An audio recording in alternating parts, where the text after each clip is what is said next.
If you've gotten to the place where you're asking, is my relationship worth saving? It's usually because you're in one of three painful places. One, you're tired of begging for what feels like the bare minimum. You're tired of holding everything all together by yourself. And you don't want to leave if there's potential of this working, but you're exhausted from the fighting. You're tired of being dismissed and carrying the emotional weight meant for two people to carry, and you're tired of feeling alone. You've asked them to watch videos like this and they act like it's a waste of their time. And hope is turning into resentment.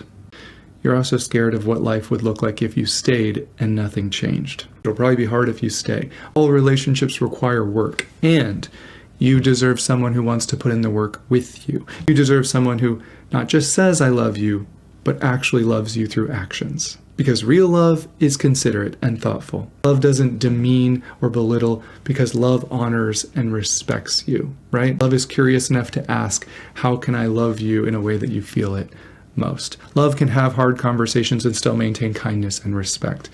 And love takes accountability when we mess up. What we have to be careful of is staying in unhealthy or unfulfilling relationships because of how much time and energy and love we've already put into that relationship. And we feel like if we left, that we'd be wasting it, right? I'll do anything so that a family stays together, apart from forcing someone to stay in a toxic environment just for the sake of kids. If one person isn't willing to get help, isn't willing to get clean, isn't willing to stop being abusive with their words or body, isn't willing to work towards mutual respect and equality, isn't interested in validation or empathy, staying in that environment doesn't protect the kids. I think we can all agree that sometimes it's far more healthy for them to see you set a standard for how you know you deserve to be treated in a relationship. Right?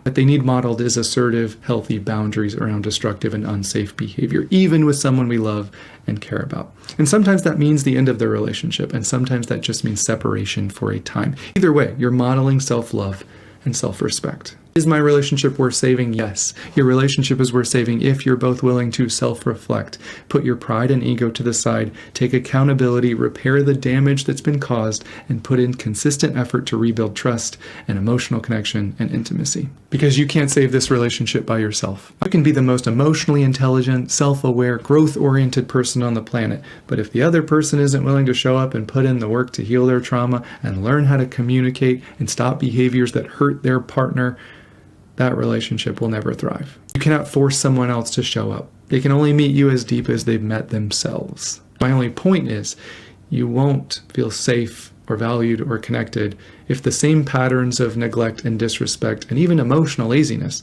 don't change.